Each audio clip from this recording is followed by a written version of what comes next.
ours is 75 years of free India. To understand the value of this freedom and the progress it has achieved, we need to know what the situation was like when it was lost. We have learned that India was ruled by many dynasties. Whatever dynasty was in power, all kingdoms ultimately valued public welfare and freedom. So, in 1750, India accounted for 25% of the world's industrial production. All the countries of the world used to compete with this country for trade. As a result of the country's transition to foreign rule, its share fell to just 2% by the time of independence. After all the resources were exploited, the country remained in abject poverty. Today, it stands as the third largest economy in the world in terms of purchasing power. Come on. Let's take a look at some interesting present-day situations. 1947. On one hand, the freedom won by struggle. On the other hand, poverty is everywhere. That is a free India that vibrates like a cricket in the wind. 2022. World's largest democracy. Self-sufficiency in food grain production. This is a self-reliant India that has cemented its place in the cosmos. What a change in 7.5 decades. In actuality, our nation faces a wide range of difficulties. They all approach challenges one at a time. Mature academics, imaginative leaders, businesspeople who created businesses in response to societal demands, and scientists who pioneered self-reliance. With his non-aligned stance, he won over the hearts of the world's nations while avoiding the Cold War superpowers. Whether it be nuclear testing, space exploration, or financial reform, they have made progress in achieving public welfare. The population of 36 crores has become 138 crores. Food grain output has increased from 5 crore tons to 30 crore tons. If we reflect on where we started on our path in key sectors following independence, fullness from the domain of hunger. Years have passed since the country's independence in 1947. For the 58 million people living there, there isn't enough food. Oil costs increased, the monsoons were incooperative, and fertilizer was scarce. And how can hunger be sated? We have already imported grain from several nations, including the Soviet Union. Argentina, Australia, Canada, and the United Kingdom. Tens of billions of dollars were invested between 1950 and 1970. Lacking the ability to ask the nation again. Lacking knowledge of how to quell hunger without asking. The New York Times concluded by asking, "How long will that impoverished country waste the hard-earned harvest?" In fact, in 1947, a kilo of rice or a liter of milk was only 12 paisa. But not enough to actually get down. After independence, land reforms were first implemented to increase the yield of food grains. They also started making fertilizer on their own. However, the production is not sufficient for the growing population. Meanwhile, the Green Revolution is gaining momentum abroad. In that spirit, the Indian Agricultural Research Institute is also engaged in the production of hybrid seeds. At first wheat, then rice, sorghum, maize, etc., the production of grain gradually increased due to the introduction of hybrid varieties in all types of grains. Thus, the Green Revolution made the country prosperous. 75 years ago, our average life expectancy was only 32 years. Since then, the death rate has come down drastically due to better medical facilities, and now it has reached about 70 years.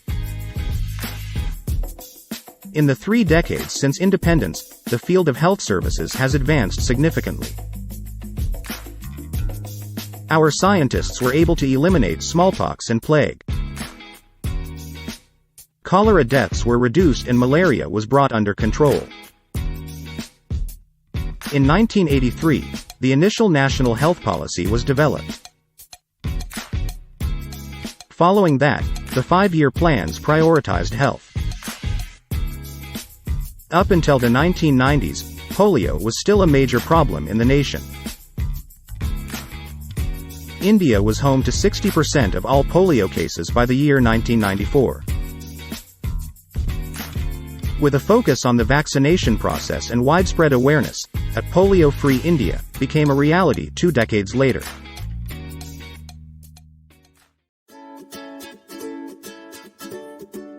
Army power. After the partition of the country, the number of soldiers who came as our country's share was 260,000. Now we are in the second position in the world with 14,55,000 soldiers. The current defense expenditure is rupees 93 crores. 4.78 lakh crores in 2021, and 3rd place in the world. It is our country's specialty that young people join the army voluntarily.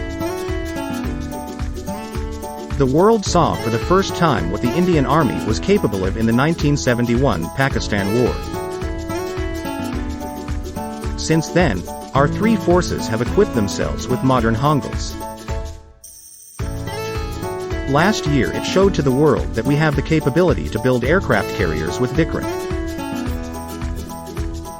After analyzing the military power of 136 countries, the Global Firepower Institute concluded that India is in 4th place after America, Russia, and China. Siachen Glacier is the highest battlefield in the world. The High Altitude Warfare School, run by the Indian Army, is one of the leading training institutions in the world. At the Indian Military Academy, Dehradun, the Indian Army is training the soldiers of America, Russia, England and other countries at the Jungle Warfare School in Mizoram. Our country's is the 2nd largest army in the United Nations peacekeeping force. So far, nearly 2.5 lakh people have served in many countries.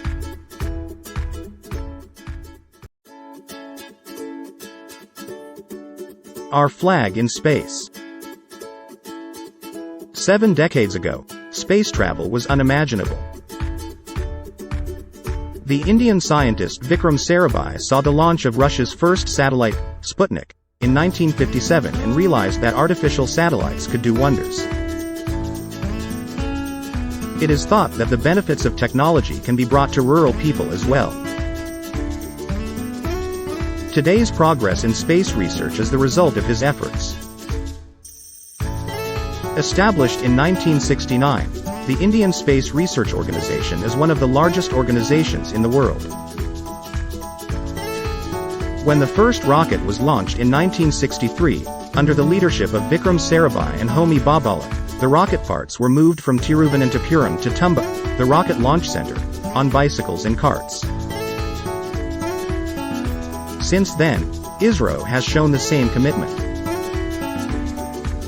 Organized Mangalyaan at a very low cost and stunned the world. We are the country that sent 104 satellites into orbit simultaneously through a single rocket. After the launch of Aryabhata, the first satellite, in 1975, there was no looking back. Chandrayaan, Chandrayaan-2, Mangalyaan, Mission Shakti all stood above one another. America, Russia and China have placed India next to them. The Chandrayaan satellite was the first to find traces of water on the moon. India is the only country to have successfully launched a satellite into Mars orbit on its first attempt. Apart from government organizations, now almost 100 organizations are doing space research in the private sector as well.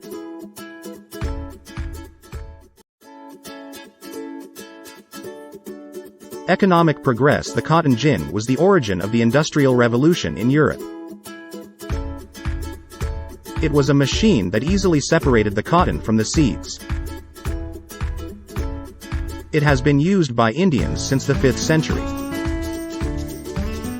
The machine was patented in March 1794 by American inventor Eli Whitney. There are traces of steel and zinc being made in our country as early as 500 BC. A few centuries before John Dalton, an Indian scientist from around 600 BC proposed Canada's atomic theory. A Kashmiri astronomer made the first seamless globe. Even after doing all this, why is our talent not known to other countries?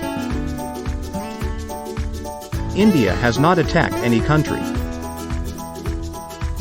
India did not show his superiority over anyone. The British occupied such a country and wiped out the traces of Indian heritage. They destroyed our cottage industries and handicrafts to sell their machine products. Due to the tyrannical rule that blindfolded anyone who showed their talent and did not hesitate to break their hands, many professional skills passed down from generation to generation disappeared. Exporting domestically manufactured goods requires paying high customs duties. As a result, the country avoided manufacturing and remained a mere exporter of raw materials.